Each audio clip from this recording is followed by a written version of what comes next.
لو لم يشاهد المشاهد الجزء الأول من قصة يوشكي فسيجده موجودا في التعليقات. في الجزء السابق توقفت الأحداث عندما قالت سيدة تدعى روي ليوشكي إنها تشعر بالقلق تجاه صديقه هيكارو، وأعطته رقمها إذا أراد التحدث عما يحدث معه، لكن يوشكي كان مترددا في التواصل معه. في فلاش باك أظهر المشهد يوشكي وهيكارو عندما كان صغيرين، حيث رأى المشاهد هيكارو يأكل البطيخ بشراهة لأنه يحبه كثيرا، وابتلع البذر عن طريق الخطأ قائلا إنه سيموت. بدأ يوشكي يبكي ويطمئنه بأنه سيعيش لأنه بمثابة أخ له. جاء والد هيكارو وهو يضحك وأكد له ألا يخاف، مشيرا إلى أنه لن يحدث له أي ضرر. عاد المشهد إلى الحاضر، وكان يوشكي قد اشترى بطيخة متوجها إلى هيكارو، وكان يفكر في التواصل مع السيدة روي لكنه تراجع عن فكرته. عند وصوله سلم البطيخة لوالدة هيكارو ودخل غرفة هيكارو الذي كان نائما بسبب الحر. استيقظ هيكارو متفاجئا وسأل يوشكي عن الوقت وما إذا كان قد أحضر معه شيئا، فأجابه يوشكي بأنه جلب البطيخ وأن والدته قامت بتقطيعه. عبر هيكارو عن حبه للبطيخ واستمتعا بتناوله معا، بينما ظل تعبير وجه يوشكي جادا طوال الوقت. خلال تناول البطيخ بدأ هيكارو أو المخلوق الذي يتقمص شخصيته في تذكير يوشكي بذكريات طفولتهما المتقاربة بشكل متعمد للعب على مشاعر يوشكي تجاه صديق طفولته. بعد الانتهاء جلس هيكارو ليستريح بعض الشيء، فيما غاص يوشكي في التفكير حول المخلوق والسيدة روي وكل ما يحدث، مشيرا في سره إلى أنه غير قادر على الاستمرار واتخاذ القرار المناسب. في لحظة من التفكير قال هيكارو ليوشكي إنه يعتبره بمثابة أخ له ويحبه كثيرا، فاستفسر يوشكي عن سبب حديثه هذا الآن، فأجابه هيكارو بأنه أحب أن يبوح بذلك. بعد مرور ساعة نام هيكارو، وبدأ يوشكي في تصفح الصور في الغرفة، مكتشفا أن والد هيكارو قد توفي مؤخرا بسبب حادثة غريبة حدثت في الغابة على الجبل. استرجع يوشكي العديد من الذكريات وقال لنفسه إنه عاش حياته كلها مع هيكارو، لكنه غير قادر على الاستمرار فيما يفعله أو اتخاذ القرارات اللازمة. قرر إرسال رسالة للسيدة روي للقائها والتحدث حول هيكارو، ثم دخل الحمام. وفي هذه الأثناء استيقظ هيكارو ورأى رسالة روي متسائلا عن من يتحدث يوشكي معه. بعد مغادرة يوشكي ذهب للقاء السيدة روي ودخل مطعما ليتمكن من الحديث، وروى يوشكي كل ما حدث معه. قالت له روي إنها تفهم شعوره، لكنه يعاقب نفسه بنفسه، مؤكدة أن المخلوق ليس صديقه، وأنه مؤخرا بدأت تحدث حوادث وظواهر غريبة في القرية سببها المخلوق المتجسد في صديقه. وأضافت أن هذا المخلوق كأنه من الجحيم ينشر الشر ويؤدي إلى خلل في أي مكان يذهب إليه، وأنه من الضروري حبسه في الجبل لتتوقف الحوادث وتعود الأمور لطبيعتها. عند سماع ذلك فكر يوشكي في إنهاء الموضوع والابتعاد عن المخلوق قبل أن يسيطر عليه أو يختلط معه. في اليوم التالي كان الطلاب عائدين إلى منازلهم، وكان هيكارو يبحث عن يوشكي ليذهب معا.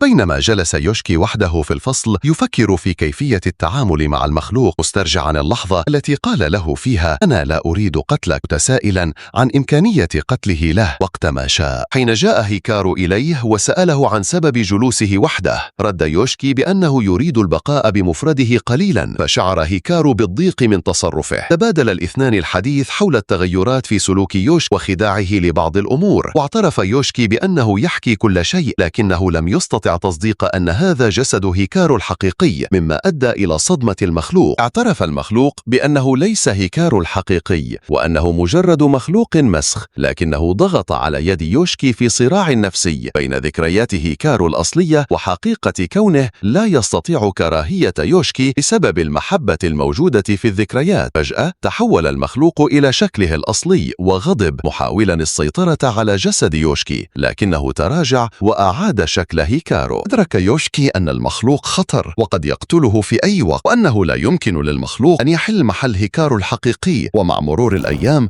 ظل المخلوق يتصرف بطريقة غريبة. تأثر يوشكي بكلام زملائه حول حب هيكارو له، وقرر زيارته في البيت، حيث وجد المخلوق حزينا مختبئا تحت البطانية. تبادل الاعتذار، وأكد المخلوق أنه لا يريد أن يكره يوشكي، وأنه قد اعتاد الحياة بهذه الطريقة. اليوم التالي عادوا إلى المدرسة، وكان لديهم حصة موسيقى استعدادا لعرض كبير سيقام خلال أسبوعين. ثم ظهرت مشاهد يوكو وإياكو وهما يتحدثان، مع سماع أصوات غريبة من الطريق، ما جعل إياكو تحذر يوكو من الاقتراب. كانت يوكي تمشي في اتجاه سكة الحديد وهي مروحة بيتها، لكن إياكو سمعت صوتا غريبا قادما من هناك، فاقترحت عليها أن تسلك طريقا آخر. لاحقا بدأت إياكو تسمع أصوات المخلوقات الغريبة التي ظهرت سابقا في الغابة، والتي كانت تهدف لمهاجمة يوشكي، وهو ما أزعجها مؤخرا، لذا كانت ترتدي سماعات لتتجنب سماعها. في الوقت نفسه كان هيكرو جالسا في بيت يوشكي يتحدثان عن المهرجان الذي سيقام في الليل. ظهرت أخت يوشكي الصغيرة كورو تطلب من والدتها السماح لها بالذهاب إلى المهرجان، وكان هيكرو متحمسا جدا لأنه سيحضر مثل هذا الحدث لأول مرة. وعندما حل الليل توجه هيكرو ويوشكي ومعهما كورو إلى المهرجان الذي شارك فيه كل سكان القرية باعتباره حدثا مهما بالنسبة لهم. من منظور آخر كان تاكيدا يتحدث مع أصدقائه عن المخلوق الكوني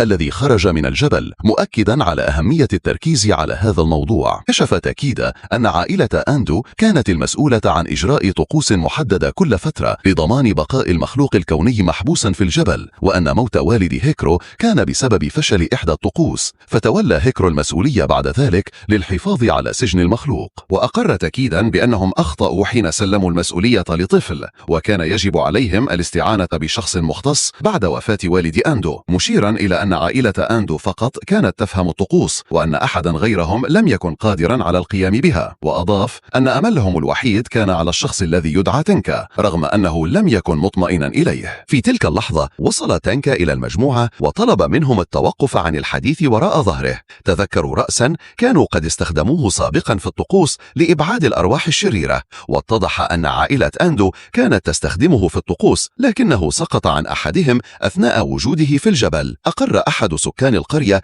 بأنه على الرغم من عدم اقتناعه بالطقوس إلا أنه كان يحاول التعاون معهم، مؤكدا أن الطقوس استمرت لمدة 300 سنة وكانت تحمي القرية من المخلوقات الغريبة. وافق تنكا على ذلك، لكنه أراد معرفة مكان المخلوق. بينما كان هيكرو يمشي مع يوشكي صدم فجأة بحاجز يمنع المخلوقات الغريبة، مما أثر عليه بشدة ولم يستطع تجاوزه. قال ليوشكي إنه سيذهب إلى الحمام ثم يعود، متسائلا في نفسه عن الشخص الذي وضع الحاجز هناك. وعند لمس الحاجز صرخ هامستر تنكا بصوت عال، والذي لم يكن هامستر عادي بل كان قادرا على كشف أماكن الأرواح والمخلوقات الغريبة. عند صراخه أدرك تنكا أن المخلوق كان موجودا، فحمل الهامستر وركض بسرعة إلى مكان الحاجز، مؤكدا أن المخلوق كان هناك. عاد المشهد إلى هيكرو الذي جلس مع يوشكي وسأله كيف عرف من البداية أنه ليس هيكرو الأصلي. أخبره يوشكي أن جميع سكان القرية كانوا يبحثون عن هيكرو المفقود، وأنه كان ينوي الذهاب إلى الجبل. حاولت والدة يوشكي منعه من الذهاب للبحث عنه خشية من خطورة الجبل، لكنه خرج بحثا عن صديقه، وهناك رأى جثة هيكرو حيث كان جسده باردا ونبض قلبه شبه معدوم، بعد أن انزلق وسقط على حجر ما أدى إلى فتح رأسه ونزيف شديد حتى الموت. بعد رؤية هذا المشهد عاد يوشكي إلى المنزل وحبس نفسه في غرفته لمدة أسبوع، حتى علم بعد ذلك أن هيكرو قد عاد ولم يصبه أي مكروه. عندها أدرك يوشكي أن الشخص الذي أمامه ليس هيكرو الحقيقي، فقال له المخلوق إنه قبل أن يعود كان يحاول إصلاح جسده لأنه كان شبه ميت. بكى يوشكي وقال إنه اشتاق لصديقه، فأجاب المخلوق بأنه قد لا يستطيع أن يحل مكانه، لكنه سيحافظ على حياته من كل خطر، رغم شعور يوشكي بعدم الراحة تجاهه بسبب مظهره المخيف. انتقل المشهد بعد ذلك إلى تنكا الذي قال له إن الحاجز يمنع اقتراب المخلوق، وعند سؤاله عن سبب عدم إنشاء الحاجز حول القرية بأكملها أوضح تنكا أن صنع كل حاجز يتطلب عضوا من جسده، لذا لا يستطيع إنشاء أكثر من حاجز واحد. أشار إلى أنه غير قادر على فهم كيف تمكن المخلوق من الوصول هناك والمشي وسط الناس، مستنتجا أن المخلوق متنكر في شكل كائن حي. وأكد الراوي أن تنكا سيحاول اكتشاف حقيقة المخلوق وما هي نواياه تجاه يوشكي، وما سيكون رد فعل المخلوق إذا عرف أن تنكا هو من أنشأ الحاجز ويريد سجنه من جديد.